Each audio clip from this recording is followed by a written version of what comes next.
Good morning, नमस्कार। स्वागत है आपका स्टडी IQ यूट्यूब चैनल पर। मैं वासु। हमारी चल रही थी UPSI एग्ज़ाम के लिए मैथ्स की सीरीज। इस सीरीज़ के अंदर कुल मिलाकर के अब तक हमने डिस्कस कर लिए हैं 22 सेशंस को। आज हम डिस्कस करेंगे अपना सेट नंबर 23। मैथ्स के मोस्ट इम्पोर्टेंट क्वेश्चंस को हम लोग डिस्कस कर रहे हैं। इन सब की PDF के लिए आप ज्वाइन कर सकते हैं। वासु स्टडी IQ अपना टेलीग्राम का चैनल है जहाँ पर क्लासेस के लिंक और PDF मिलते हैं। साथ ही जो नीचे वाला पार्ट है Vasu study IQ doubt group, वहाँ पर आप एग्ज़ाम रिलेटेड अपने डाउट्स पूछ सकते हैं। इसके अलावा मैथ्स का कोर्स लॉन्च हो चुका है, तो जो बच्चे कंप्लीट मैथ्स एकदम चैप्टर वाइज पढ़ना चाहते हैं उनके लिए क्या है, स्टडी IQ ऐप को अपने मोबाइल में इंस्टॉल करें। जैसे ही इंस्टॉल करने के बाद ऐप ओपन करेंगे तो कुछ इस टाइप से आपको ऐप दिखती है। यहाँ पर इसका सर्च का ऑप्शन है, सर्च में जा कर के लिखें वासु। जैसे ही आप लिखेंगे तो उसके अंदर आपको ये कोर्स दिखाई देगा, या फिर इसको जैसे ही आप स्क्रॉल करेंगे तो नीचे की तरफ जाएंगे तो आपको एक ऑप्शन मिलेगा जस्ट लॉन्च्ड कोर्सेज का। उसके अंदर आपको ये वाला कोर्स दिखाई दे जाएगा। तो चलिए फिर स्टार्ट करते हैं आज का अपना सेशन। क्वेश्चन नंबर फर्स्ट आपके सामने है। थोड़ा सा चेंज किया है। अब तक जितनी भी क्लासेज अपनी हुआ करती थी उनमें बैकग्राउंड अपना वाइट हुआ करता था। कुछ बच्चों की शिकायत थी कि वाइट बैकग्राउंड आंखों में चुभता है। चलो भाई, अटेम्प्ट करके बताओ इसका रिजल्ट क्या होगा, और आपको ये बैकग्राउंड कैसा लगता है एटलीस्ट आप कमेंट करके ज़रूर बताएं। अगर ये आपको कंफर्ट लगता है तो आगे से हम लोग क्या करेंगे, इसी को प्रीफर करना स्टार्ट कर देंगे।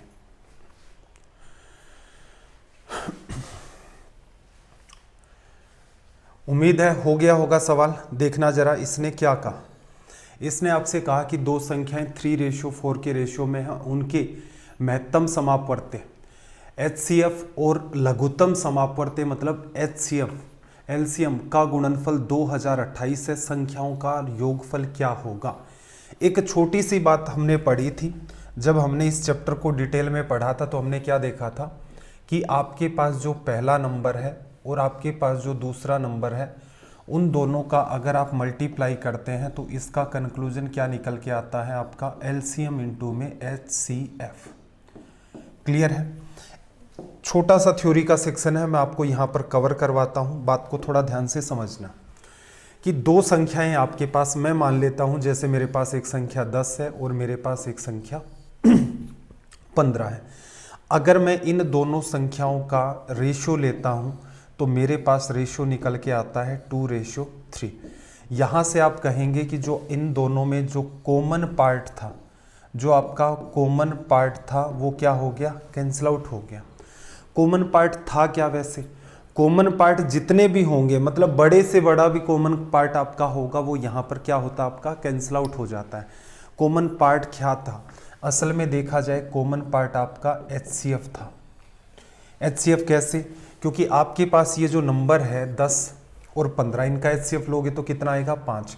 तो पहले नंबर को मैं लिख सकता हूँ 2 इंटू में 5 और दूसरे नंबर को लिख सकता हूँ 3 इंटू में 5। HCF जो हमारा है वो दोनों नंबर के अंदर होता है और वो कैंसिल आउट हो जाता है। उसके बाद आपके पास रेशियो मेंटेन होता है। तो सेम टू सेम आपका ये जो सवाल है, नंबर्स आपके क्या हैं, 3:4। अगर आप यहाँ से ओरिजिनल नंबर मानेंगे, अगर आप ये देखेंगे कि ओरिजिनल नंबर क्या थे, तो आप कह सकते हैं कि पहला नंबर 3x था और फिर दूसरा नंबर आपके पास क्या था, यहाँ पर 4x था। अब इसने क्या कहा कि उनके महत्तम समापवर्त्य तथा लघुत्तम समापवर्त्य का गुणनफल, इनके HCF और LCM का जो मल्टीप्लाई है वो रिजल्ट क्या क्रिएट करता है, 2028। अब मुझे एक सिंपल सी बात बताना, सारी चीज़ें हटा दो, आपको लॉजिक समझ में आ गया कि नंबर को रिप्रेजेंट कैसे करना है। एक नंबर आपने यहाँ पर क्या मान लिया, आपका 3x है और दूसरा नंबर जो है आपके पास क्या है, 4x है। अब मुझे एक सिंपल सी बात बताओ, यहाँ पर जो x बिहेव कर रहा है वो किसकी तरह बिहेव कर रहा है, HCF की तरह। तो मैं साफ साफ कह सकता हूँ कि मेरा HCF क्या है, x है। LCM क्या होगा, तो आप कहोगे कि सर ये नंबर 3 इंटू 4 है, ये 3 इंटू में x है, दूसरा नंबर 4 इंटू में x है। और LCM का मतलब क्या होता है, सारी की सारी चीज़ें इन्वॉल्व हो जाए। जैसे पीछे हमने क्या लिखा था, एक नंबर 2 गुना में 5 था, दूसरा नंबर 3 गुना में 5 था। अगर कोई कहे कि इनका LCM बताओ, HCF तो साफ साफ दिख रहा था ना 5।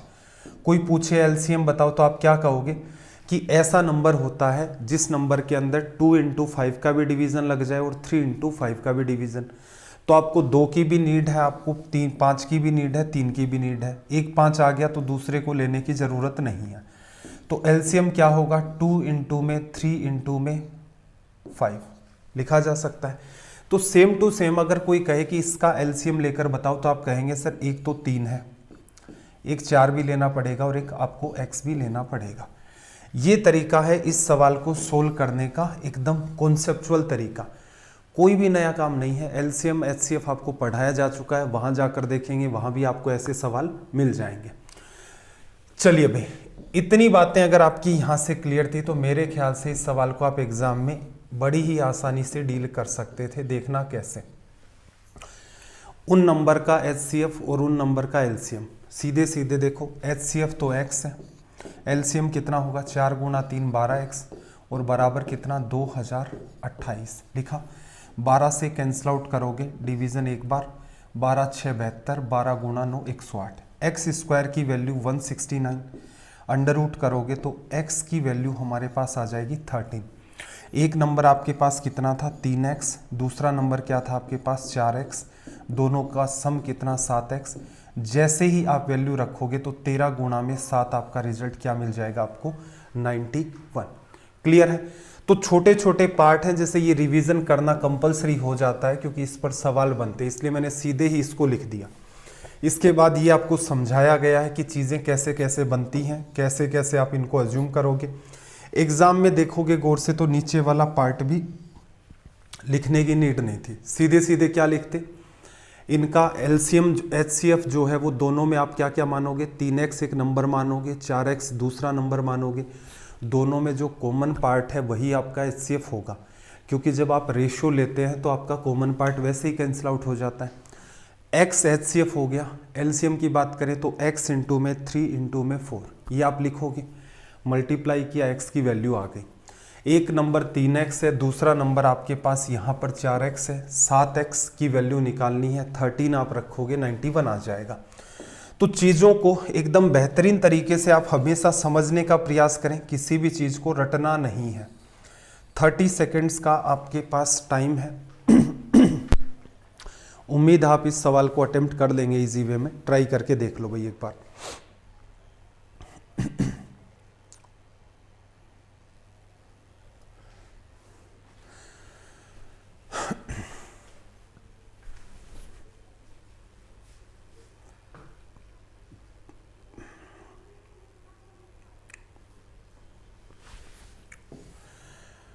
देखो भाई क्या सवाल कहा इसने आपसे कहा कि एक सर्कल की दो कोड्स, दो जीवाएं हैं आपके पास, दो कोड या दो जीवाएं आपको दे रखी हैं और वो AB और CD। वृत्त के बाहर एक आपके पास AB है, एक आपके पास CD है। इनको अगर आप बढ़ाते हो तो सर्कल के बाहर ये बिंदु P पर जाकर मिल जाती हैं। फिर इसने आपको कुछ वैल्यूज़ दी हैं। इसने कहा कि AB की वैल्यू 5 है, B से P की वैल्यू 3 है, P से D की वैल्यू 2 है। आपसे क्या पूछा, CD की वैल्यू क्या होगी। देखो इसकी मैं आपको थोड़ी सी थ्योरी कवर करवा देता हूं तो हमारे लिए थोड़ा बेहतर रहेगा इस चीज़ को समझना। ध्यान से बात को अंडरस्टैंड करना भाई, बात को ध्यान से अंडरस्टैंड करना। एक प्रॉपर्टी तो ये होती है इसके अंदर कि आपके पास मान लो एक प्रॉपर्टी तो आपके पास ये वाली होती है कि मान लिया हमारे पास एक सर्कल है, इसके अंदर एक कोड मेरी ये है, दूसरे वाली मेरी ये है। इसका नाम मैं लेता हूँ AB, इसका नाम लेता हूँ CD। कहीं भी कट कर रही हैं P पर। P क्या सेंटर होना ज़रूरी है? नहीं, कोई गारंटी नहीं है सेंटर है या नहीं है। बस हमें ये पता है दो कोड या आपकी दो जीवाएं सर्कल को अंदर से कट करती हैं। तो इसका कंक्लूजन क्या लिखते हो आप? इसका लिखते हो AP। जिस पॉइंट पर कट कर रही हैं वहाँ से AP। ऐसे ही इधर से क्या लिखोगे BP। इक्वल्स टू में क्या होगा आपका CP इंटू में DP। कहाँ से निकलता है भाई ये प्रूफ? ये प्रूफ निकाला जाता है सिमिलरिटी से। ठीक है, साइन रूल लगा करके आप लगा सकते हैं। एक बात तो आपको ध्यान रखनी है। दूसरी बात अगर हम लोग चर्चा करें यहाँ पर और क्या हो सकता था, दूसरा सिनेरियो ये हो सकता था कि आपकी जो कोड्स हैं, आपकी जो जीवाएं हैं एक कोड ये है आपकी, एक कोड आपकी ये है, नाम दे देता हूँ मैं। एक कोड आपके पास AB है, दूसरी कोड आपके पास CD है। एक दूसरे को कट नहीं कर रही हैं अभी, लेकिन क्या कर सकते हैं, इसको आप आगे बढ़ा दो। AB को आगे बढ़ाया, CD को आगे बढ़ाया, बिंदु P पर मिली। इसके लिए भी सेम ही प्रॉपर्टी होती है कि जिस पॉइंट पर ये एक दूसरे को इंटरसेक्ट करती हैं, जिस बिंदु पर एक दूसरे को प्रतिच्छेद करती हैं, वैसा ही कंक्लूजन बिंदु A से P तक, B से P तक बराबर C से आपका P तक और D से आपका P तक, ये लिखा जाता है। सिंपल सा रिजल्ट है। इंपॉर्टेंट इसलिए है, कई बच्चे इसमें कंफ्यूज होकर के एग्जाम में क्या करते हैं, याद सारा का सारा ऐसा ही करते हैं, किस टाइप से याद कर लिया, सारे काम कर लिए। एग्जाम हॉल में क्या करते हैं, AB into BP, CD into DP, error हो जाएगी। सबसे बड़ी एरर क्या हो सकती है यहाँ पर, कोई बच्चा AB इंटू में BP लिख दे। एग्जामिनर भी चालाक रहता है, उसे पता है कोई ना कोई ऐसा वीर होगा, और CD इंटू में DP कर दे। ये कंप्लीटली आपका गलत हो जाएगा। याद रखने के लिए क्या ध्यान रखें, फिर याद रखने के लिए बस इतनी सी बात ध्यान रख लो कि इसको मल्टीप्लाई करना है इसके साथ और इसको मल्टीप्लाई करना है इसके साथ।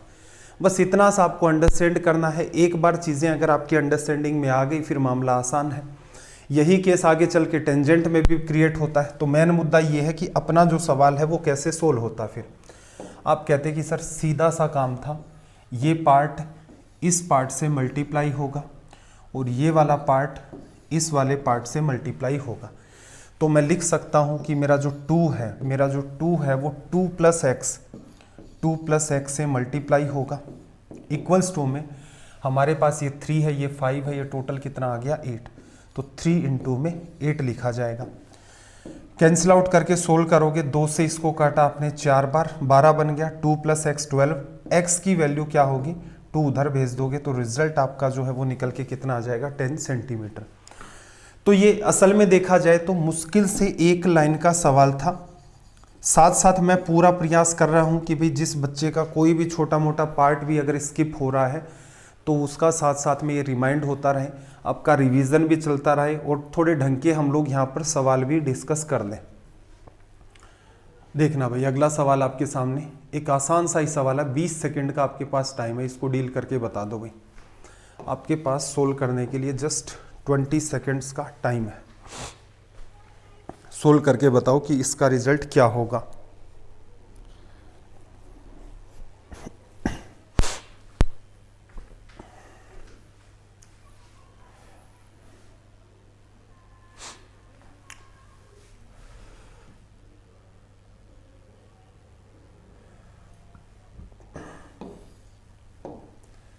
देखो रेशनलाइजेशन या फिर परिमेयकरण पर बेस्ड आपका ये बहुत ज़्यादा आसान सवाल हैं, लेकिन एग्जाम्स में पूछे जाते हैं इसलिए इसको शामिल किया। देखो x की वैल्यू आपको ये पूछ रहा है तो 1/x की वैल्यू आपसे पूछी गई है, x की वैल्यू गिवन है तो 1/x पहले मैं डिटेल में समझा देता हूँ।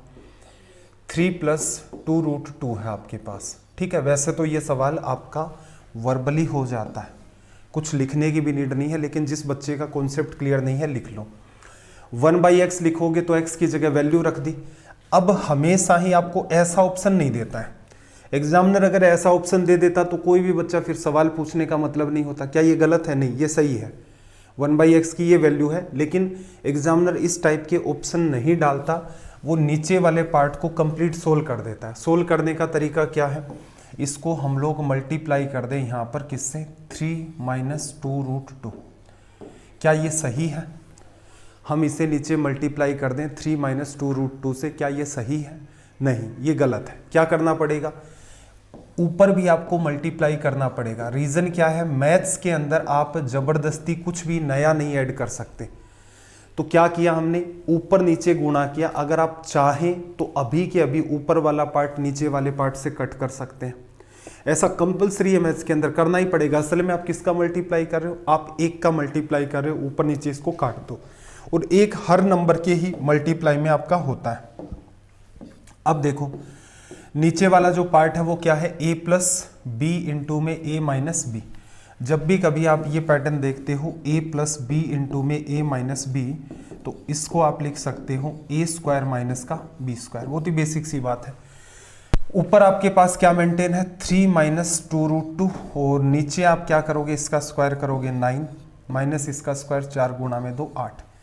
तो ये क्या बन गया भैया आपका 3 माइनस 2√2। ये आपका निकल के आ गया रिजल्ट। एग्जाम में क्या इतनी चित्रकारी करनी थी? नहीं, सब अनवांटेड काम है। बस अंडरस्टैंडिंग आपकी कि हर बच्चे को साथ में लेकर के भी चलना पड़ता है यहाँ पर, कि कोई बच्चा आया है वो कम से कम कुछ ना कुछ गेन करके जाए।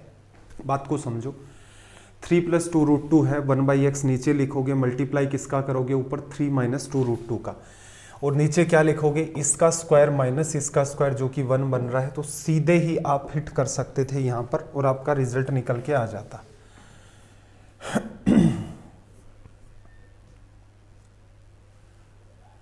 देखना भाई, अगला सवाल आपके पास 25 सेकंड का सोल्व करने के लिए आपके पास टाइम है। एक बार के लिए आप ट्राई करके देखें इसको कि इसका रिजल्ट क्या होगा। जिस बच्चे ने सिंपल इंटरेस्ट पढ़ रखा है मेरे हिसाब से वो इस सवाल को वर्बली कर सकता है।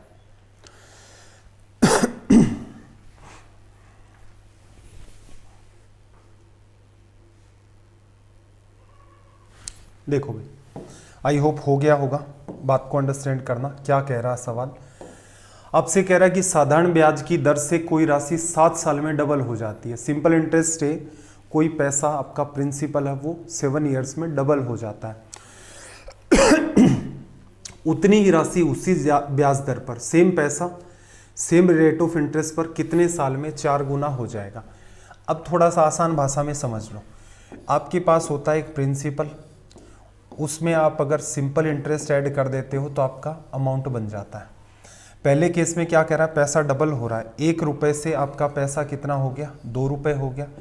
आपको ब्याज कितना मिला, साफ साफ दिख रहा है 1 रुपये ब्याज मिला। 1 रुपये जो ब्याज है आपका वो कितने साल में मिला आपको कहा 7 साल में। अगले केस में इसने क्या कहा कि कितने साल में 4 टाइम्स हो जाएगा। 1 रुपये आपके पास है वो 4 हो जाएगा, तो ब्याज कितना चाहिए आपको 3 रुपये। अब क्या करना आपको, जस्ट कंपेरिजन क्या कहोगे कि 1 रुपये ब्याज बनाने में 7 साल लग जाते हैं, 3 गुना ब्याज बनाना है, क्योंकि हर साल आपको क्या है सेम इंटरेस्ट मिलेगा। सिंपल इंटरेस्ट में यही तो होता है, हर साल आपको समान साधारण ब्याज मिलेगा। 1 रुपये आपका 7 साल में बना है, 1 रुपये का 3 गुना आपको बनाना है, तो 3 गुना ही आपका टाइम लग जाएगा। तो आप कह सकते हैं कि यहाँ टाइम जो है आपका वो कितना लगेगा 21 ईयर्स। क्या इतना कुछ लिख करके करने की नीड थी क्या इस सवाल को? नहीं, सारी आपकी अंडरस्टैंडिंग है, तरीका आपको पता है कि ये वाले क्वेश्चन ऐसे करने हैं। पैसा 1 से 2 हुआ तो ब्याज 1 रुपये मिला, कितने साल में 7 साल में। अगले केस में 4 गुना हो रहा है, 1 से 4 3 ब्याज मिलेगा। तो ये अगर 3 गुना हो गया है तो टाइम भी आपका 3 गुना होकर के कितना हो जाएगा 21 ईयर्स।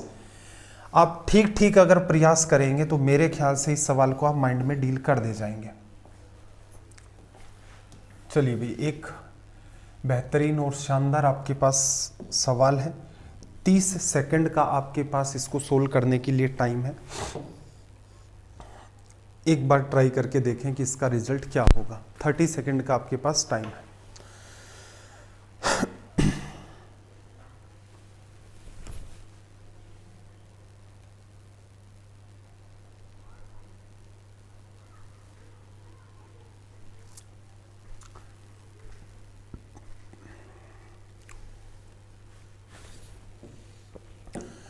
चलिए भाई, मेरे ख्याल से हो गया होगा।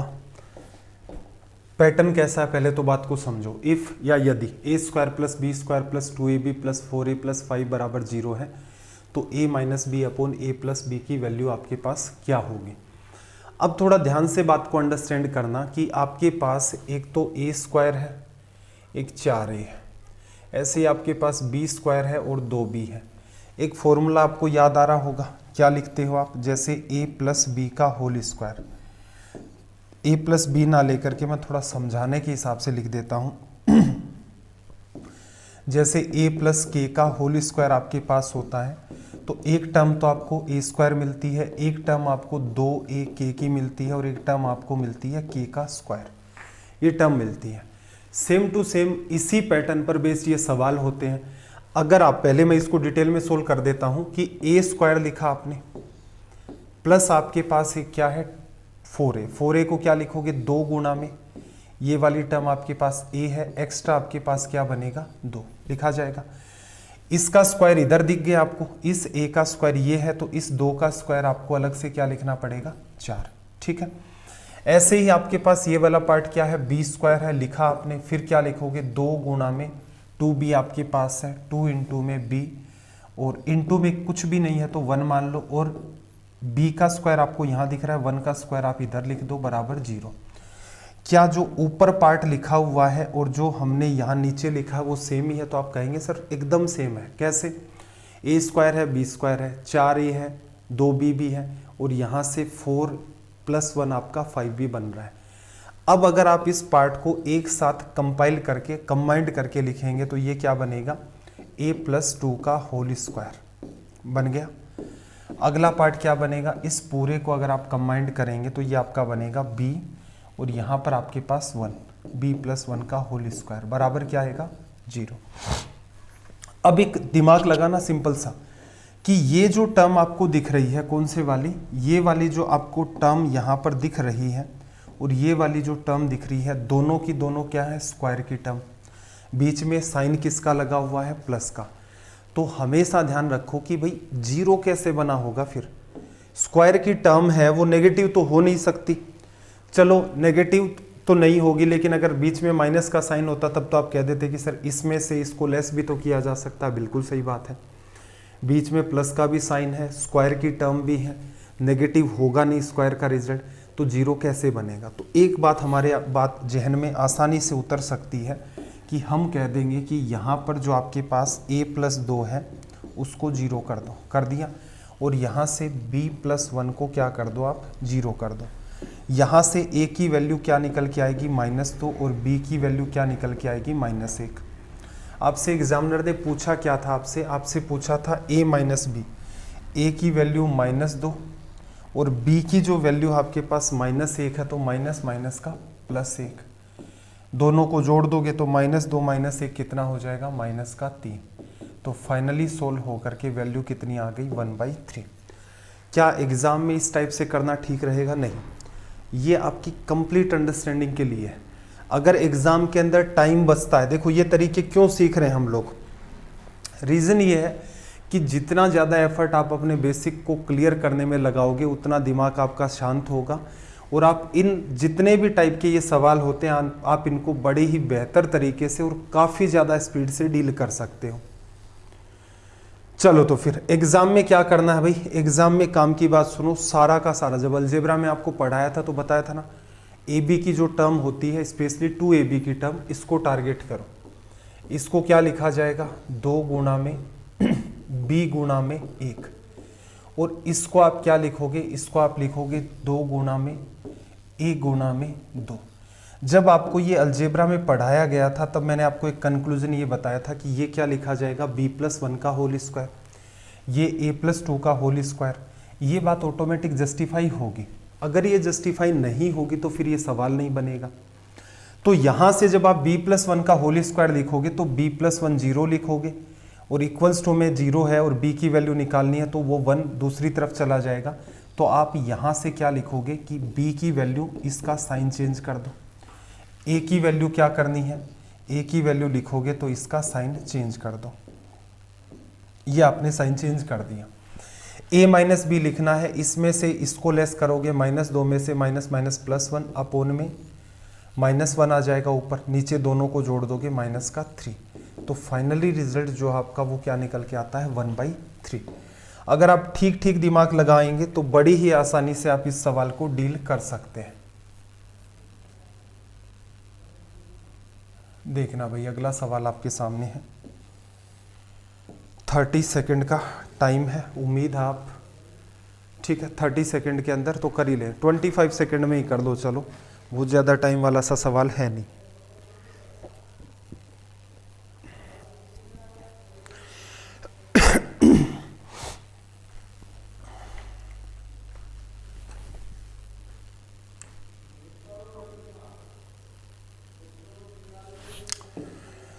देखो भाई इस पर्टिकुलर क्वेश्चन में एग्जामिनर ने आपसे क्या कहा? एग्जामिनर ने कहा कि 10 छात्रों के औसत अंक 60 हैं, एवरेज मार्क्स हैं वो 10 स्टूडेंट के, वो कितने हैं? 60।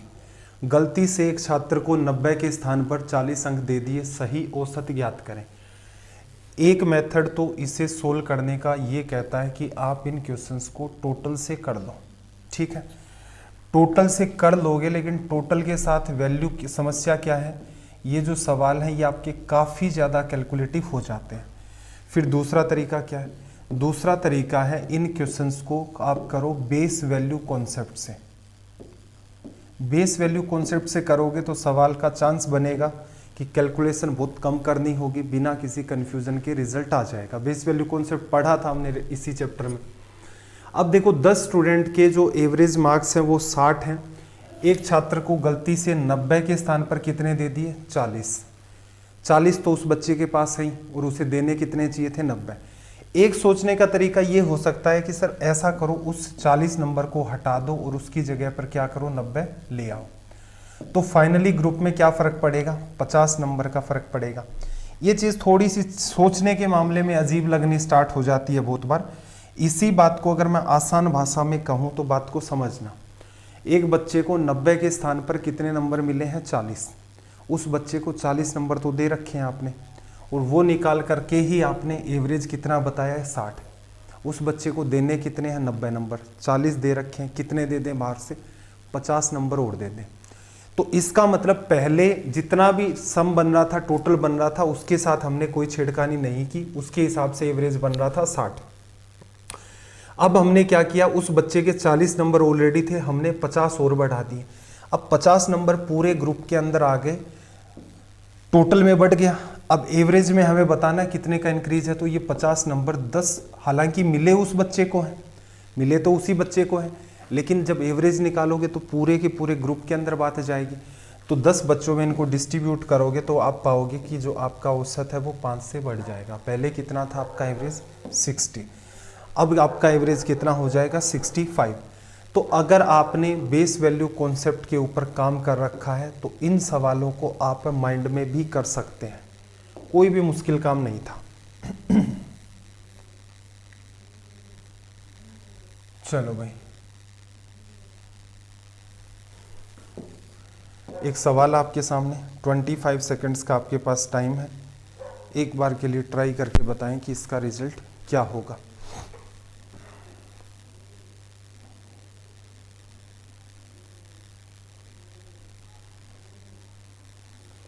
आज कमेंट करके आप ज़रूर बताना कि स्क्रीन के अंदर कंफर्ट फील आ रहा है या नहीं आ रहा, या पहले वाला जो मेथड था वही चलने दें। रिजोल्यूशन इसका कुछ हल्का सा कम लग रहा होगा पहले कंपैरिजन में, उस चीज़ में हम लोग कल वैसे भी सुधार कर देंगे, देखना ज़रा। और आजकल उस टाइप का लोभ आपको वैसे भी नहीं करना है कि कुछ बच्चे क्या करते हैं 240 के अंदर ही देखना स्टार्ट कर देते हैं। 240 पिक्सल में वीडियो में कुछ भी नहीं दिखेगा आपको, ठीक है। कम से कम इन क्लासेस को 480 में देखें, और जो बच्चे डाउनलोड करके देख रहे हैं 720 पिक्सल में डाउनलोड कर लो। आजकल आपने गौर किया होगा कि फाइल की जो साइज़ है पहले के कंपैरिजन में 1/3 ही रहती है। पहले मान लो कोई बच्चा डाउनलोड करता था, फाइल 1.5 GB की थी, 1200 MB की थी, आजकल 450 MB में ही काम हो जाता है। तो ये काम हमने आपके लिए करना स्टार्ट कर दिया है, तो आप इनको थोड़ा बेहतर क्वालिटी के अंदर देखें, जिससे आपको लगे कि हाँ सच में कुछ समझ आ रहा है। चलो भाई, अपना सवाल क्या कहता है इसकी बात करते हैं। अपना सवाल कह रहा है किसी काम को संपन्न करने में ए बी की तुलना में डबल टाइम लेता है और सी की तुलना में 3 गुना समय लेता है।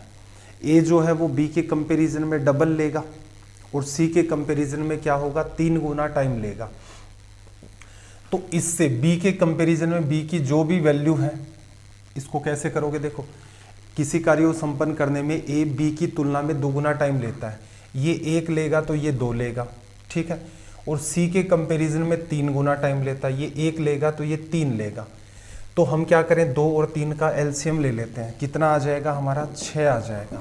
तो इस बात को आसान भाषा में लिखोगे कि ए आपका 6 घंटे लेता है। ए क्या है? बी के कंपैरिजन में डबल, बी कितना लेगा? 3 घंटे ले लेगा, इस 3 का जस्ट डबल 6 घंटे हो गया। और ए जो है वो सी के कंपैरिजन में 3 गुना 3 टाइम्स टाइम लेगा, सी का ट्रिपल टाइम, तो सी की वैल्यू कितनी आ गई यहाँ पर 2 समय लेता है। वे तीनों मिलकर उस कार्य को एक दिन में पूरा कर सकते हैं। ये तो आपके पास क्या है, टाइम का निकल के आया है। इफिशियंसी का करना है तो इसी चीज़ को क्या लिखोगे, 1/6, रेशियो 1/3 और रेशियो में 1/2। ये सिखाया जा चुका आपको। चलो इसे आप सिंप्लीफाई करोगे, 6 3 12, 6 से गुणा कर दोगे तो इफिशियंसी 1:2:3 आ जाएगी, लिखा जा सकता है। इंपॉर्टेंट काम बस आपका यही था। अगर आप चाहते तो सीधे सीधे क्या करते हैं, यहाँ पर 1/1/1 भी लगा करके नई लाइन लिखने की नीड नहीं होती। अब इसको आसान भाषा में अगर समझे तो क्या कह सकते हैं, ए हर रोज 1 लड्डू खाता है, बी हर रोज 2 लड्डू खाता है, सी हर रोज 3 लड्डू खाता है। ठीक है, इसने क्या कहा, तीनों ने मिलकर काम को एक दिन में पूरा किया, तीनों एक साथ लग गए। इसने 1 लड्डू, इसने 2 लड्डू, इसने 3 लड्डू। तो काम क्या था, असल में 6 लड्डू खाना था। एक दिन में 6 लड्डू खाए हैं। आपसे क्या कह रहा है, ए अकेला उस काम को कितने दिन में पूरा करेगा। ये 6 लड्डू अगर आप ए को दे देते तो कितने दिन में खाता वो, 6 डेज के अंदर। ये आपका रिजल्ट हो गया। ठीक है, छोटा मोटा अगर सुधार करने की संभावना बनती है तो आपकी यही बनती है ऐसे क्वेश्चंस में कि जब आपके पास तीनों लोग एक सीक्वेंस में हो तो लिखने की नीड नहीं है। टाइम आपको दे रखा है, इफिशियंसी चाहिए तो सीधे सीधे 1 लगा दो, 6 से गुणा करोगे तो सीधे सीधे 1 2 3 बन गया। काम एक दिन में पूरा हुआ। काम कितना है, टोटल 6 लड्डू खाना। यही अगर आप ए को खिलाओगे तो उसे 6 दिन लग जाएंगे। तो मुश्किल से आपको एक ठीक सी लाइन लिखनी थी और उसके बाद आपका रिजल्ट निकल के आ जाता। चलो भाई, एक बेहतरीन सवाल आपके सामने है। इस सवाल में एक क्या करोगे, यहाँ छोटा सा करेक्शन कर देना और 30 सेकंड का आपके पास टाइम। इसको पहले लिख लेना इस तरफ और इसको क्या लिख लेना इधर, पहले 1/6 और उसके बाद आपका 1/9। इधर 1/6 कर देना, इधर 1/9 कर देना। क्या ये गलत है? नहीं, गलत नहीं है। ये ऑथेंटिक वे बता रहा हूँ कि लिखना होता तो एग्जामिनर कुछ इस टाइप से ही आपको देता है। इस जगह पर आपको करना है 1/6 और इस जगह पर करना आपको 1/9। एक बार के लिए ट्राई करके देख लो। बाकी ये सवाल जो है ये वर्बली किए जा सकते हैं, इनमें कोई दो राय नहीं है। इजी वे के अंदर इनको करना संभव है। चलो एक बार ट्राई करके देख लेते हैं। कैटेगरी कैसी है भाई, सिंप्लीफिकेशन के हिसाब से तो अच्छा सवाल है, कंसीडर किया जा सकता है इजी के अंदर। जब भी कभी यहाँ पर आपको नंबर मिलते हैं, जितने भी कोई भी नंबर देख लोगे, सबके अंदर कोई स्पेसिफिक पैटर्न मेंशन होता है। पहला नंबर बना, दूसरा नंबर बना, तीसरा नंबर बना, सबके अंदर आपको कोई ना कोई स्पेसिफिक बनने का पैटर्न दिखाई देता है। जैसे अगर आप ठीक ठीक दिमाग लगाओगे तो जो 6 आपने बनाया है, जो आप 6 बना रहे हो वो किससे बना है, 2 × में 3 से। ठीक है, एक मिनट देखो, इसको हटाओ, एज इट इज देखते हैं। चलो बात को, 9 के अंदर तो कोई पैटर्न नहीं बना। ठीक है भाई, देखो 6 के अंदर आपको पैटर्न दिख रहा है, पड़ा रहने देना उसको एज इट इज ही। 2 × 3, 12 क्या है, 3 × में 4, ये कितना है, 4 × में 5। अगला देखोगे 5 × 6, 6 × 7, 7 × 8, 8 × में 9। ठीक है, सवाल सही था भाई, मुझे ही थोड़ा सा कन्फ्यूजन हुआ इसको देख करके। 1/9 एज इट इज पड़ा रहने दो। इस टाइप से आपको एक पैटर्न दिख रहा होगा। अब काम की बात यह है कि जो बच्चा इस चीज़ का यूज करना जानता है बेहतर तरीके से, वो इस सवाल को तुरंत डील कर देगा। कैसे, एक बात बताओ, 1/6 जो है, क्या आप इसे 1/2 × 3 नहीं लिख सकते? लिख सकते हो ना। इसे जब भी इनके बीच का गैप है तो आप इसे एज इट इज़ 1/2 और 1/3 भी लिख सकते हैं, लिखा जा सकता है ना। क्योंकि जब आप सोल्व करेंगे तो क्या पाएंगे, यहाँ पर 6 एलसीएम आएगा। डिवीज़न कितनी बार, 3 बार, माइनस का 2 बार, तो ये क्या बन जाएगा, 1/6। तो काम की बात अपनी क्या निकल के आई यहाँ से, काम की बात यहाँ से अपनी ये निकल के आई कि अगर आपके पास नंबर 1/2 × 3 है तो आप उसे 1/2 - 1/3 लिख सकते हैं। अगर मान लो कोई नंबर इस टाइप का होता, जैसे मैं लिखूं 4 × 6 24, 1/24 होता, तो आप कहते कि सर अगर इसको 4 × 6 के फॉर्मेट में लिखना है तो क्या करोगे? तो मैं ये कहता कि भाई इसमें 2 का डिफरेंस है तो उसका तो डिवीज़न कर दो और यहाँ पर 1/4 माइनस 1/6 लिख दो। सिंप्लीफिकेशन की स्पेसिफिक सीरीज के अंदर ये सारी चीज़ें आपको सिखाई जाती हैं, क्योंकि जब आप इसे सोल्व करोगे तो नीचे यहाँ पर तो 24 बना, इधर आपका 6 - 4, इस 2 से ऊपर वाला पार्ट आपका कैंसिल आउट हो जाता है। तो ये चीज़ें आपने अगर एक बार एटलीस्ट आपको करके ही जाना होता है, एग्ज़ाम से पहले आधी अधूरी तैयारी के साथ नहीं जाया जाता। सारी की सारी चीज़ें आप पढ़ करके जाते हैं, ये सीरीज़ है, ये इंपॉर्टेंट पार्ट है। ध्यान क्या रखना है, अगर आप गलती से भी 1/3 माइनस 1/2 लिख देंगे गलत हो जाएगा। क्यों? जब आप सोल्व करेंगे तो ये क्या बना लेगा, माइनस का 1/6। 1/3 छोटी वैल्यू है, 1/2 आपकी बड़ी वैल्यू है। तो ये सारी की सारी वैल्यू पॉजिटिव आपको दिख भी रही हैं, तो हमेशा इस चीज़ का भी ध्यान रखना है। अब देखो, इतना कुछ अगर आपको समझ में आ गया है तो आगे चलते हैं हम लोग। यहाँ से देखो, इस नंबर को आप क्या लिखोगे, 1/2 माइनस का 1/3 लिखा। अगले वाले को अगर मैं लिखना चाहूँ तो आप क्या लिखेंगे, आप लिखेंगे 1/3 माइनस का 1/4 लिखा। इससे अगले वाले को अगर आप लिखेंगे तो क्या लिखेंगे, 1/4 माइनस का 1/5 लिखा जा सकता है। ये dash dash dash dash dash, और इसको 8 गुणा में 9, तो 1/8 माइनस का 1/9 लिखा जा सकता है। ये तो वो पार्ट है जिसको हमने सेपरेट कर लिया है। इसके अलावा इस सीरीज में अलग से आपके पास 1/9 है, जो बनता क्या है, 3 × 3। उसका कोई स्पेसिफिक आपके पास पैटर्न है नहीं। ये चीज़ें आपके पास बनी।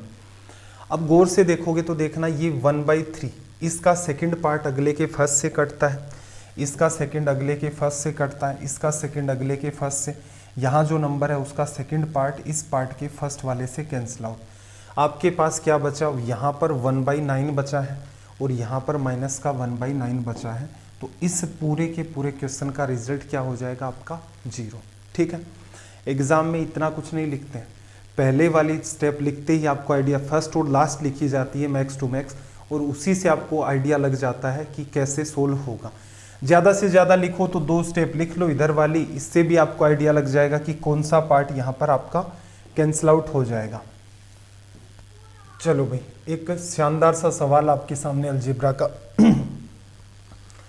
शानदार सवाल भी है और इम्पोर्टेंट भी है। सोल्व करना भाई, आपके पास है 30 सेकेंड्स का टाइम।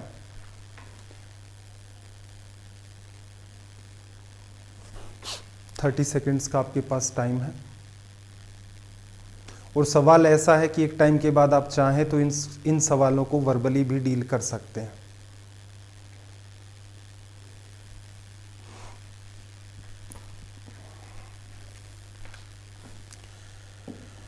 चलो भाई, इसका जो कॉन्सेप्ट है पहले तो वो ध्यान से समझो जरा, क्या है ये वाली बात आपके सामने है। अगर आप इसे गौर से देखें तो p का मल्टीप्लाई अगर मैं अंदर कर दूं तो मेरे पास क्या आएगा, p का क्यूब आ जाएगा, प्लस इधर से देखोगे तो p इधर मल्टीप्लाई होगा 3p², प्लस इधर क्या आएगा 3p, और प्लस का 1 भी शामिल कर लिया, और इस पूरे का पावर क्या है 1/3, ये लिखा जा सकता है। अगर आप इसे गौर से देखें तो ये p का क्यूब पहली टर्म, फिर 3 इंटू में p² इंटू में क्या है 1, तो दूसरी टर्म क्या आपके पास 1 है। ऐसे ही 3 इंटू p इंटू में 1 का स्क्वायर लिखा जाएगा और लास्ट में 1 का क्यूब। तो उसने उन दूसरे वाले जो पार्ट 1 आपके सामने इन्वॉल्व है उसे उसने स्क्वायर में या क्यूब में नहीं लिखा, उसने सीधा 1 लिख दिया। सीधा 1 लिख दिया तो आप दिमाग लगाते कि सर ये जो काम है ये सिंपल सा है, p+1 का क्या है, ये वाला पार्ट होल क्यूब है, और इस पूरे की पावर कितनी आपको दे रखी है 1/3। पूरे की पावर आपको 1/3 दे रखी है, तो इस पार्ट को इस पार्ट से कैंसिल आउट कर दो, तो इसका सॉल्यूशन क्या निकल के आ गया, p+1। p की वैल्यू एग्जामिनर ने आपको क्या दे रखी है, p की वैल्यू आपको दे रखी है 124, तो यहाँ से p+1 की जो वैल्यू है वो कितनी निकल के आ जाएगी 125। इंपॉर्टेंट क्या है भाई, देखो कॉमन सा फॉर्मूला है ये वाला, कोई भी एग्जाम हो अगर अलजेब्रा का सवाल आ चुका है तो उस बच्चे को ये तो आता ही है। एक बार एटलीस्ट आप ऐसे सवालों से गो थ्रू हुए हो, और एक बार अगर आप गो थ्रू हो जाते हैं तो फिर अगले केस में आपको याद आता है कि अच्छा ये p+1 का होल क्यूब होगा, क्यूब से इससे ये कट जाएगा, ये वैल्यू 124 है, इसमें एक ऐड हो जाएगा तो रिजल्ट बन जाएगा। एग्जामिनर और क्या चालाकी कर सकता है, और ऐसी चालाकी कर सकता है कि पैटर्न p-1 का होल क्यूब बने तो सोल्व करने पर p-1 आ जाए, और p की वैल्यू 124 रख दोगे तो ये रिजल्ट आएगा। कौन से केस में ऐसा होगा? जिस केस में ये वैल्यू माइनस की और इधर भी आपके पास माइनस होता है। दो ही टाइप के यहाँ पर एग्जामिनर आपके सामने सवाल बनाता है। चलो भाई, रेशियो का एक शानदार सा सवाल आपके सामने है, ट्राई करके देखो एक बार। 30 सेकेंड्स का आपके पास टाइम है।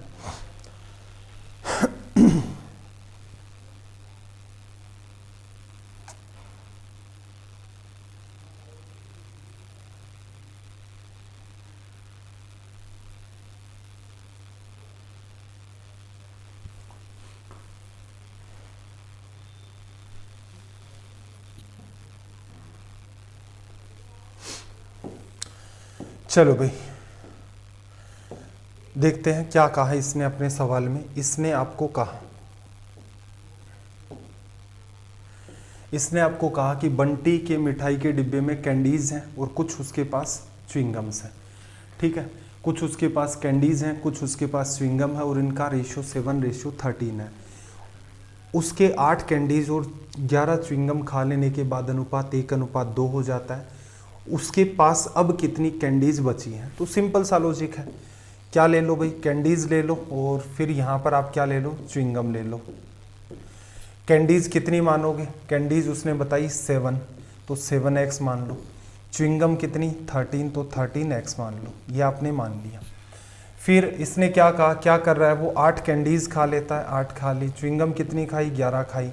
खाने के बाद कैंडीज इतनी बची। अब रेशियो कितना है? 1:2। मल्टीप्लाई करना आपको सिखाया था ऐसे क्वेश्चंस में। क्या कहा था? पहले x को सोल्व करो। देखो ये 2 इधर मल्टीप्लाई होगा, 2 × 7x 14x। ये 13x इधर 1 से मल्टीप्लाई होगा, 13x इधर ले आओ। 14x में से 13x को लेस किया, क्या बचा? x। अब देखो 2 गुणा में -8, माइनस का 16 है, -11, -11 है, -16 उधर जाएगा, प्लस का 16, 16 में से 11 चला गया तो आपके पास यहाँ पर कितना बचा है? सिर्फ और सिर्फ 5 बचा। अब उसने क्या पूछा? कैंडीज उसके पास कितनी बची हैं? कैंडीज थी कितनी उसके पास? 7x। 7x का मतलब उसके पास 35 थी। 35 में से उसने क्या कर ली? 8 खा ली। तो कितनी बची हैं उसके पास? टोटल मिलाकर के 27 लिखा जा सकता है। यही सवाल अगर आप चाहें तो क्रॉस मेथड से भी कर सकते हैं। क्रॉस मेथड याद आ रहा है? हमने एज चैप्टर को क्रॉस मेथड से किया है। इनकम एक्सपेंडिचर के जो सवाल हैं उनको इससे कर सकते हो। इस टाइप के जो कॉमन सवाल हैं इनको भी डील कर सकते हो। कैसे करते भाई? डिब्बे में आपके पास एक तो कैंडीज है और आपके पास कुछ च्युइंगम्स है। रेशियो कितना? 7:13, 7x और 13x। बाद में रेशियो कितना? 1:2।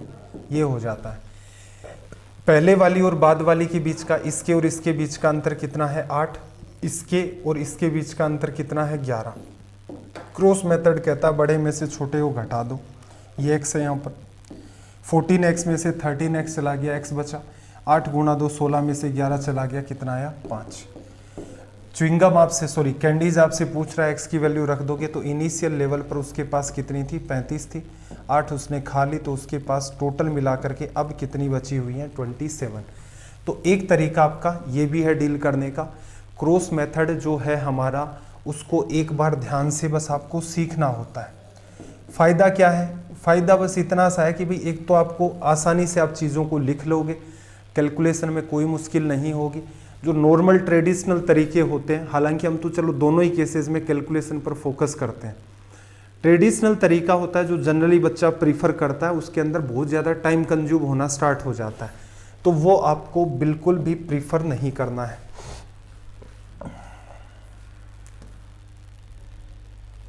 चलिए मैं आपके पास एक सवाल और है। 25 सेकंड का आपके पास टाइम है। एक बार के लिए आप मुझे अटेम्प्ट करके बता दो कि इसका रिजल्ट क्या होगा।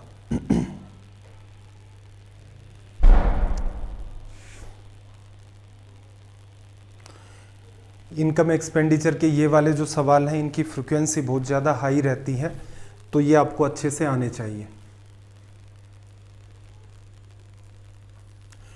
उम्मीद आपने कर लिया होगा। अब बात को समझना ज़रा, इन क्वेश्चंस को हमने कैसे करना सीखा था। तो हमने सिंपल तरीका अपनाया था कि पहले आप क्या कर रहे थे, चीनी लाने जाते थे। चीनी कितनी लाने जाते थे ये आइडिया नहीं है। मान लेते हैं x kg लेने जाते थे, 100 रुपये आपके लगते थे। x kg चीनी आप 100 रुपये में लाते थे। एक दिन आप दुकान पर गए और दुकान वाले को कहा कि भाई ऐसा कर, मुझे x kg चीनी दे दे, और आपने उसे 100 रुपये दे दिए। दुकान वाला आपको क्या कहेगा कि भाई साहब ऐसा है, 100 रुपये में नहीं आएगी। क्यों? महंगाई जो है आपकी वो कितनी बढ़ गई है, 22%। लैंग्वेज तो रीड कर ली थी ना। चीनी के मूल्य में 22% का इंक्रीज हुआ। कोई व्यक्ति अपने खर्च में केवल 12% का इंक्रीज करना चाहता है, तो उसे खपत या कंजम्पशन जो उसका हो रहा है उसमें कितने % की कमी करनी होगी। पहले आप 100 रुपये लेकर के जाते थे दुकान वाले के पास और उससे x किलो चीनी ले आते थे। अब आप दुकान वाले को कहते हो कि भाई साहब ऐसा करो कि x kg चीनी दे दो। दुकान वाला क्या कहेगा, 100 रुपये में नहीं आएगी भाई, 122 रुपये दो। फिर आप दिमाग लगाते हो, यार ऐसा तो काम चलेगा नहीं, चीनी तो उतनी चाहिए। लेकिन फिर आपने दिमाग लगाया, ऐसा करते हैं दुकान वाले को 12% पैसा और दे देते हैं। तो आपने दुकान वाले को कितने रुपए दे दिए, 112 रुपये। ठीक है, अब चीनी दे दो। तो दुकान वाला क्या कहेगा आपको कि भाई x किलो चाहिए तो 122 रुपये लगेंगे। आपने मुझे 112 रुपये दिए हैं, तो मैं आपको 10 रुपये की चीनी कम दूंगा। 10 रुपये की चीनी कम देना है, और किस भाव पर, 122 के बेसिस पर। आपकी जो कम चीनी है वो 10 रुपये में आएगी, जितनी कम की है वो 10 रुपये में आएगी। आपकी टोटल चीनी जो ओरिजिनल था वो 122 में आएगी। तो यहाँ पर मैंने आपको रिलेट करवा के भी बताया था कि वेट जो है आपका रेट के साथ कैसे, वजन आपका कीमत के साथ कैसे रिलेट करता है। इसको परसेंटेज में बदलना है, गुणा कर दोगे 100 से। 100,000 में डिवीजन करोगे तो 12 8 96, लगभग 8% आ गया। 8 पॉइंट देखो, एक मिनट देखना, 122 है, 120 होता तो 12 गुणा 8 96, 960। 8 से 2 को और गुणा कर दोगे तो कितना आ जाएगा, 976। कितना बचा भाई, 24। 240 में फिर भाग दोगे तो लगभग 2 बार और चला जाएगा, क्योंकि एक ऑप्शन इधर इसने और भी दे रखा था ये वाला। तो करेक्ट कौन सा ही है। इन क्वेश्चंस को, ये तो चलो खैर अपना समझने का भी तरीका हो गया कि लॉजिक क्लियर रहे आपका, कोई भी कंफ्यूजन ना हो। इनको एग्जाम में हम लोग किस वे में डील करते हैं उस बात को समझो। 100 रुपये में सामान आता था, वही सामान आज की तारीख में 120 रुपये में आएगा। तो ये तो बेस वैल्यू हो गई कंपैरिजन की, इसी के बेसिस पर रिजल्ट बताना है। आप अब दुकान वाले को 100 रुपये के बजाय 112 रुपये दे देते हो। दुकान वाला आज भी आपको 10 रुपये का सामान कम देगा। किसके बेसिस पर, आज की जो कीमत है 122 रुपये में आज आपका टोटल सामान आता है। प्रतिशत में बदलना है, गुणा 100 कर दो, ये लो झंझट खत्म आपका। डिवीजन करोगे 8 बार तो साफ साफ दिख रहा है, 8.2 8.6 देखा, अवेयर होकर के आपने सोल्व किया, तो ये आपका यहाँ से तुरंत के तुरंत रिजल्ट आ गया। इंपॉर्टेंट वाले सवाल हैं ये, वैसा देखा जाए तो थोड़ा सा ध्यान से इनको अटेम्प्ट करना है। चलो भाई, एक क्वेश्चन आपके सामने और है, 30 सेकेंड का आपके पास टाइम है। कंपाउंड इंटरेस्ट का एक सवाल है, थोड़ी सी कैलकुलेशन जरूर होती है इनमें।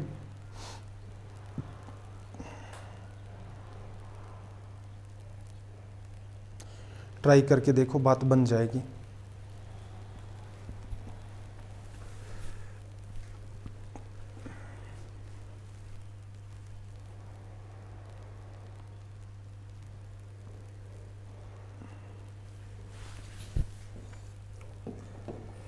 देखना भाई, यहां से बात को अंडरस्टैंड करना, क्या कहा है इसने। देखो 10% प्रति वर्ष की चक्रवृद्धि ब्याज दर से 10% रेट है, कंपाउंड इंटरेस्ट है। निश्चित राशि पर 2.5 साल में 2.5 ईयर में ब्याज 1623 रुपये है। जब ब्याज वार्षिक संयोजित है, राशि ज्ञात करें। तो इसमें क्या करना है भाई, रेट ऑफ इंटरेस्ट 10% है। जब भी कभी आपको इस टाइप का सिनेरियो मिलता है तो 10% का मतलब आपका क्या हो गया, 1/10। एक बात हमने अच्छे से समझ ली थी कि जितने साल होंगे उसी हिसाब से प्रिंसिपल मानेंगे। 2.5 साल है, इसका मतलब 2 साल का तो पूरा निकालना है, तीसरे साल की तरह ही बिहेव तो अगला करेगा, लेकिन निकालेंगे आधे साल का ही। तो क्या करोगे, प्रिंसिपल मानो 10 का क्यूब, 1000 रुपये। पहले साल का ब्याज कितना भाई, 1/10 करोगे 100 रुपये। दूसरे साल का यहाँ पर आप अगर ब्याज निकालेंगे तो क्या होगा, 10% तो मिलेगा ही मिलेगा। इस इंटरेस्ट पर भी इंटरेस्ट मिलेगा, 100 का 10% 10 हो गया, फिर इस साल का, पूरे साल का नहीं निकालना, अब आपको निकालना है सिर्फ 5%। 5% क्या होगा, जितना भी निकला इसका आधा, तो कितना, 50 रुपये इस पर आ गया। इन दोनों के ऊपर 5% निकालोगे तो 5 रुपये और 5 रुपये, इसका 5% आप निकालोगे। 10% अगर आप निकालते, अगर 10% निकालते तो एक होता, ये कितना हो जाएगा, 0.5 लिखा जा सकता है। अब ठीक ठीक अगर आप दिमाग लगाते हैं तो क्या कहा इसने कि इंटरेस्ट इतना है, आपको बताया क्या राशि कितनी है। ये पूरा का पूरा इंटरेस्ट है, काउंट करें, 100, 200, 250, 260, 270, 270.5, 270/2। क्या लिख दूँ, 2754, 541/2। अब ध्यान से समझो, 541/2 रिप्रेजेंट किसको करता है भाई, 1623 को। एक की वैल्यू क्या होगी, 541/2, और आपने प्रिंसिपल कितना माना है, 1000, तो गुणा कर दोगे, 3 जीरो लग जाएंगे। कैंसिल आउट करो, रिजल्ट आ गया। दिख रहा है ना, साफ साफ 3 बार कट गया। 3 बार कटेगा ही, वो दिख ही रहा है वैसे। 541 से 3 से गुणा करोगे, साफ साफ दिख गया। 3 को 2000 से करोगे, आपका रिजल्ट कितना आएगा, 6000। एग्जाम में सुधार लायक एक छोटी सी बात सुन लो, बहुत सारे बच्चे इमोशनल होकर के ऐसे सवालों में चित्रकारी करनी स्टार्ट कर देते हैं। काम क्या था बस आपका, 1000 रुपये आपने मान लिया यहाँ पर प्रिंसिपल, ठीक है भाई। पहले साल ब्याज कितना, 100 रुपये, दूसरे साल आपका 100 रुपये और 10 रुपये, अगले साल 5% है तो 50 रुपये। इसके ऊपर 5 और 5 10 रुपये, फिर लिख सकते हैं, 5 ही लिख लेता हूँ, ये 0.5 लिख लेते हैं। तो इस हिसाब से थोड़ी सी कैलकुलेशन करनी है कि 250, 60, 70, 271/2, 27, 240, 27, 540, 541/2 आ गया। किसको बता रहा है भाई, 1623 अपॉन में 541/2, और प्रतिशत में, सॉरी, 1000 की वैल्यू निकालनी है, गुणा कर देना। 3 बार कटा, रिजल्ट आ गया। क्या नहीं करना है, ये जो एरो बनाते हो ना आप सुंदर सुंदर, एक एरो, दूसरा एरो, तीसरा एरो, चौथा एरो, 5वां, 6वां, 7वां, एक एरो कम से कम 1 सेकंड भी लेता है, 1 से 1.5 सेकंड भी लेता है। तो एक बात बताओ, आपने 10 से 15 सेकंड तो यहीं गिल कर दी। तो ये चित्रकारी आपको अवॉइड करनी है। सवाल आपके सामने, छोटी छोटी चीज़ों पर काम कर लो, आपको कोई बहुत महान काम करने ही नहीं है, क्योंकि आप कोई भी चमत्कारिक कॉन्सेप्ट पढ़ के 10 मिनट नहीं बचा सकते। रीज़न ये है कि एक सवाल को सोल्व करने के लिए एग्जाम में 10 मिनट दिए ही नहीं जाते। चलो भाई, अगला सवाल आपके सामने है, एक आसान सा सवाल है। 25 सेकंड्स का आपके पास टाइम है, अटेम्प्ट करके बता दो कि भाई इसका रिजल्ट यहाँ से क्या निकल के आएगा।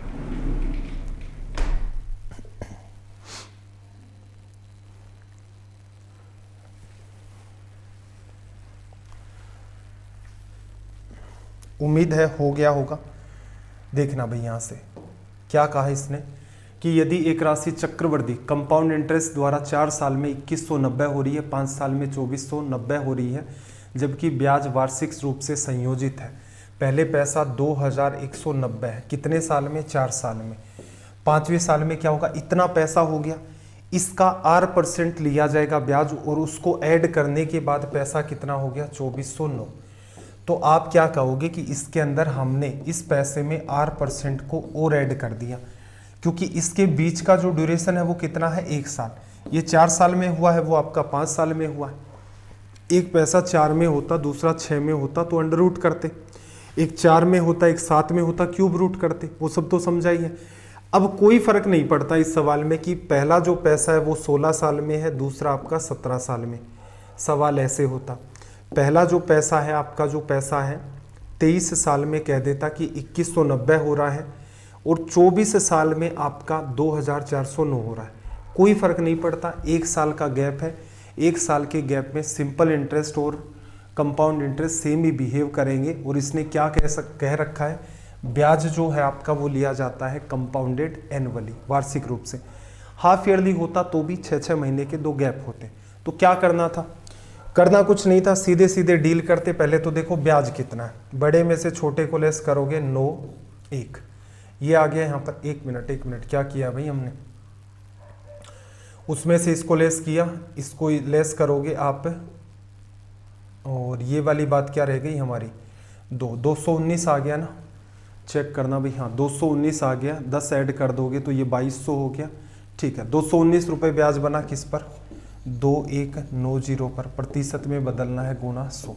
ये कट गया, ये इससे कट गया, रिजल्ट कितना आ गया 10%। एग्जाम में क्या इतना कुछ करना था, नहीं, अनवांटेड काम नहीं करने हैं, सीधे सीधे डिफरेंस निकालते कि इन दोनों का डिफरेंस क्या है, इसको लेस करते, उसमें से 9 आ गया, 1 आ गया, 2 आ गया, ये कितना है 2, 1, 9 और 0, 1/10 बन रहा है। तो सीधे सीधे आप क्या कहोगे, 10% आपकी रेट ऑफ इंटरेस्ट बन गई। आसान था, कुछ खास था नहीं। चलिए भाई, आपके सामने एक सवाल है, ये आपका क्या रहेगा, होमवर्क रहेगा। जल्दी से इसका आप क्या करें, स्क्रीनशॉट ले लें। ये आपका होमवर्क रहेगा। मैं साइड में हो जाता हूँ, फिर एक दो ज़रूरी बातें उन पर हम लोग चर्चा करते हैं। चलो भाई, ज़रूरी बातें क्या है इसको सुन लेते हैं, थोड़ा सा सुन लो इस बात को। सबसे इम्पोर्टेंट बात तो ये है कि अभी जो बच्चे पेड कोर्स में पढ़ना चाह रहे हैं, पेड कोर्स जैसा तो वैसे इसमें कुछ खास माहौल है नहीं। रीज़न क्या है कि ये एकदम अफोर्डेबल प्राइस के अंदर है, मतलब इससे सस्ता आपको कोई भी कोर्स नहीं मिलेगा। अभी जो आपका ऑफर चल रहा है वो 1700 रुपीज़ में चल रहा है और आपको वैलिडिटी मिलती है 2 ईयर्स की।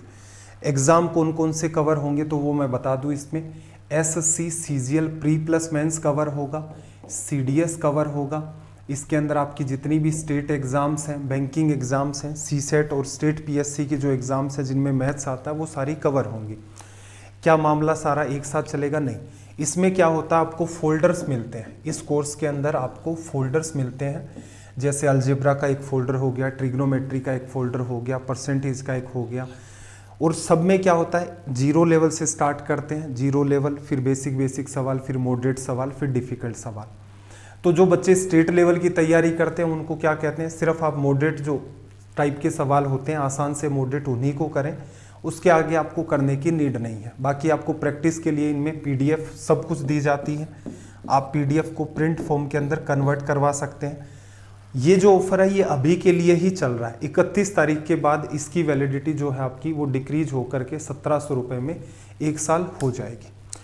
तो ये एक इन्फॉर्मेशन थी। करना क्या है, स्टडी IQ आप ऐप पर जाएं, प्ले स्टोर पर जाएं, वैसे तो स्टडी IQ ऐप को इंस्टॉल करें, उसके बाद उसमें जाएंगे तो आपको होम दिखेगा, होम के जस्ट सामने सर्च का ऑप्शन है, सर्च करें वासु सर्च करते ही आपको ये कोर्स दिखेगा।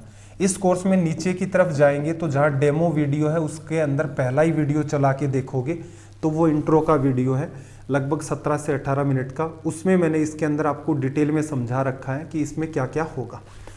तो चलिए फिर, आपके किसी भी टाइप के डाउट्स हैं कमेंट करके बताएं, सेशन कैसे लगते हैं कमेंट करके बताएं। आपका दिन रात सब मंगलमय हो। मिलते हैं अगली क्लास में। जय हिंद, जय भारत।